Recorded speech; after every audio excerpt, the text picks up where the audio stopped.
남자만큼, 아니 남자보다 더. 김엘린. 앞선 글에서 소개했던 그 여성들, 오빠의 승리를 빌기보다 스스로 군인이 되기로 작정한 바로 그 여성들은 1950년 9월 1일 육군 제2훈련소 예속으로 창설된 여자의용군 교육대에 처음으로 입소합니다. 8월 중순부터 말까지 대구와 부산 지역에서 진행된 여자의용군 제1기 모집에는 계획 인원 500명의 4배를 초과하는 지원자가 모여들었죠. 언론은 이를 두고 예상외의 다수 지원자가 쇄도하여 비겁한 남성들의 경종을 울렸다느니 여자의용군의 지원 열기가 일부 비겁한 남자들의 모병에 대한 재인식과 각성을 촉구하는 계기라느니 그야말로 호들갑을 떨었습니다. 부산일보 1950년 8월 27일. 이 무렵 여성들의 혈서 지원 소식들도 여러 전해집니다. 남녀를 가리지 않고 애국심과 비장한 결의를 보여주는 혈서 지원이 을의 미담으로 소개되던 시절이었어요. 여자의용군 모집 경쟁률이 그리도 높았다는데 육군은 과연 어떤 여성들을 뽑았던 걸까요? 모집과 선발, 훈련, 배치 및 그 이외 복무 전반에 이르기까지 여자의용군은 남성들만큼, 아니 남성들보다 더 우수하고 더 탁월하다는 것을 입증하도록 요구받았습니다. 남성들만의 공간인 군에 여성이 들어오려면 일반 남성 사병과는 완전히 다른 수준으로 차별화가 가능해야 했던 것이죠. 가장 손쉽고 명확한 차별화의 지점은 바로 학력이었습니다. 여자의용군 모집 당시 지원 자격은 기수별 지역별로 약간의 차이가 있었습니다만 대체로 초급 중학, 지금의 중학교 3년 과정 졸업 이상의 학력과 만 18세 이상 30세 미만의 미혼자라는 연령 및 미혼 여부를 따지는 쪽으로 정리되었습니다. 그 사이의 변화를 거칠게 요약하자면 지원 가능 연령 범위는 축소됐고 학력 요건은 높은 쪽으로 고정됐고 미혼 조건은 없다가 생겨났습니다. 여군의 결혼에 관해서도 할 말은 많지만 우선 다음을 기약하고 지금은 우수한 여군 담론에 초점을 모아보겠습니다. 이 중학 졸업 이상이라는 게 당대에 의미하는 바는 무엇이었을까요? 한국전쟁을 전후해 학력 정보를 확인할 수 있는 가장 가까운 인구 통계로 1955년의 인구총조사 결과를 살펴봤습니다. 전쟁이 얼마 지나지 않은 1955년 전체 여성 인구 중 중졸 이상 학력 보유 비율은 단 3.1%에 불과했습니다. 연령대를 세분화하면 20에서 24세 여성 인구 중에서는 10.72%가, 25에서 29세에서는 7.1%, 30에서 34세에는 4.33%만이 중학 졸업 이상이었습니다. 그러니까 1950년 당시 여자의용군에 지원했을 가능성이 가장 큰 25에서 34세 여성 중에서 중졸 이상 학력 보유자는 5.8% 수준에 불과했던 겁니다. 거꾸로 여성 인구 전체의 71.67%는 불취학자였고 62.74%는 국문 불회독자, 즉 글을 읽을 수조차 없었습니다.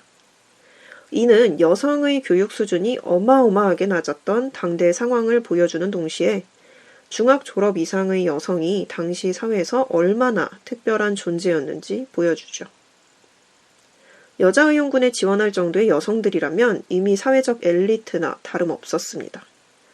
국가가 전쟁이라는 위기에 처했을 때 사회적 엘리트들이 군으로 향하는 것은 일종의 노블리스 오블리주로 보이기도 하죠. 그럼 좋은 것 아닌가? 물으실 수도 있습니다. 이번엔 남군들의 상황을 살펴볼까요? 1949년 1월 20일 공포되었던 대통령령 제92호 병역 임시조치령을 살펴보면 남군에게는 사병은 물론이고 준사관, 하사관의 경우에도 학력은 자격요건에 존재하지 않습니다. 학력이 자격요건으로 명시되는 것은 장교의 보통 채용요건 제3항, 중등학교 졸업자 및 이와 동등 이상의 학력이 있다고 인정된 자로서 현역 장교로서 적합한 자가 유일합니다. 여자의용군 1기의 훈련은 하사관 수준에 맞춰 진행됐다고 기록돼 있지만 그렇다고 육군이 훈련을 수료한 여자의용군들을 바로 하사관으로 만들어줬던 것은 아닙니다. 한국전쟁 당시에는 국군의 계급 체계가 부사관의 구분 없이 사병과 장교로만 나뉘어 있었고 2등병으로 시작하면 현재의 원사에 해당하는 특무상사까지 진급할 수 있었습니다. 박동찬 2014년.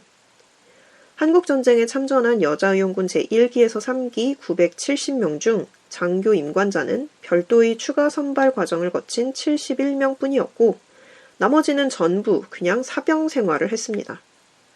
그러니까 이건 결국 사병으로 활용할 여군을 남군 장교 뽑듯이 뽑았다는 얘기인 거죠. 여자의용군은 이력서, 추천서, 신원보증서, 사진을 모두 챙겨들고 지원서를 접수한 후 정해진 날짜에 시험 장소에 모여 필기 학과시험, 논술시험, 구술면접에 신체검사까지 치렀습니다. 같은 시기 남성 사병의 동원은 소총을 어깨에 맸을 때 땅에 닿지 않을 정도면 징집하는 수준이었는데 말이죠.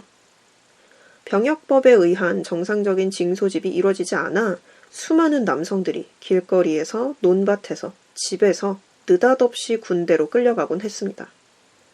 전선 상황이 위급할 땐 일주일 만에 전선에 배치됐고 그나마 상황이 나아질 때는 10에서 15일 정도의 교육을 받고 전선에 투입됐죠. 박종상 2020년. 이에 비해 여자의용군은 짧게는 17일, 길게는 26일간의 훈련을 수료한 뒤 배치가 이루어졌고 많은 경우 통신학교, 정보학교 등의 추가 교육까지 수료한 훈련된 인력이었습니다. 처음부터 끝까지 여자의용군은 남군 사병에 비해 훨씬 더 까다로운 자격들을 요구받았고 훈련의 수준도 남군보다 낮지 않았습니다. 대구에서 250, 부산에서 250, 도합 500명의 젊은 여성들을 모아놓고 부산의 성남국민학교에서 군사훈련이 처음 시작됩니다. 교육대장은 1949년 7월에 이미 여자배속장교의 교육대장이자 예비역 중위로 임관했던 여성 군인 김현숙 당시 소령이 맡았는데 그보다 높은 계급의 남성 군인인 손희선 당시 중령이 교수부장으로 보직됐습니다. 여자의용군 교육대 창설이 무려 대통령과 국방부 장관의 관심사항이었기 때문이었죠. 1950년 9월에 시작된 1기생 훈련은 앞서 잠깐 언급한 것처럼 하사관 수준에 맞춰 군대 전투 수행 능력을 목표로 진행됐습니다. 칼빈 소총중대에 200명, M1 소총중대로 200명, 권총중대에 100명이 편성됐지만 총 하나하나가 귀했던 시절이라 개인 확인은 지급하지 못했습니다. 그래도 실탄 사격 훈련은 진행됐다고 해요. 전쟁 초기에 징집됐던 수많은 남성 장병들이 사격 훈련은커녕 소집 후 일주일 만에 전선에 배치되기도 했던 것에 비하면 꽤나 많은 훈련을 받았던 셈이죠.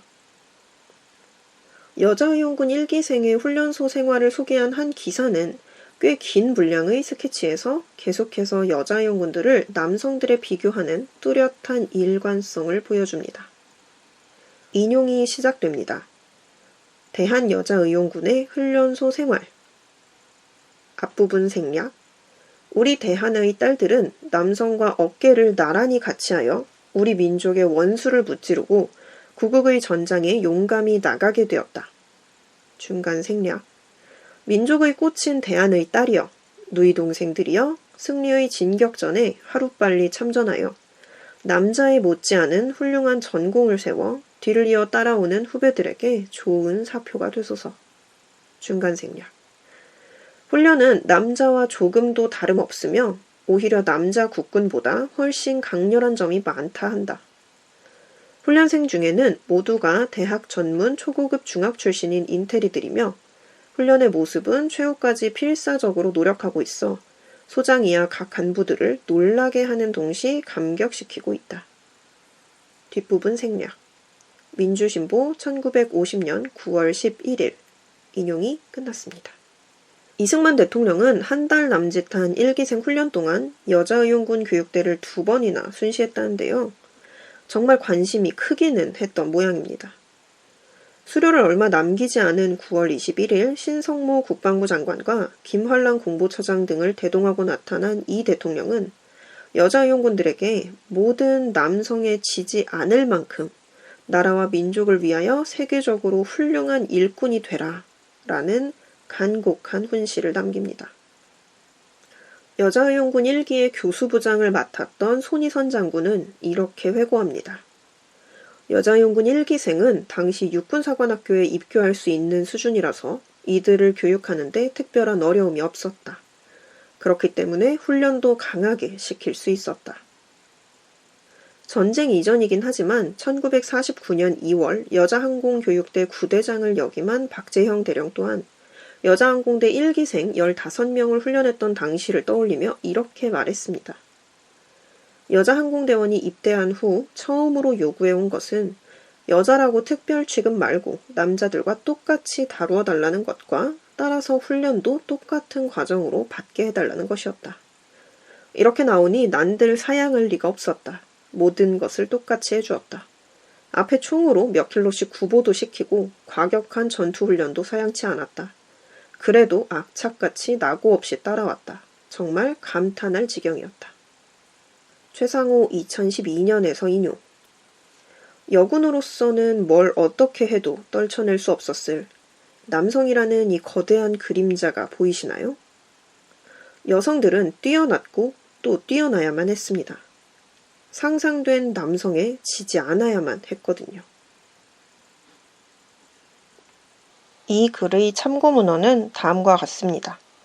김엘림 2021년 6.25 전쟁기 여성의 참전과 그들의 전쟁 경험, 페미니스트 안보연구에 접근, 서울대학교 외교학 석사학위 논문, 병역 임시 조치령, 민주신보 1950년 9월 11일, 박동찬 2014년 통계로 본 6.25 전쟁 국방부 군사편찬연구소, 박종상 2020년 6.25 전쟁 시 군사동원 국방부 군사편찬연구소, 부산일보 1950년 8월 27일, 최상호 2012년 6.25 전쟁 여군 참전사 국방부 군사편찬연구소, 통계청 인구총조사 1955년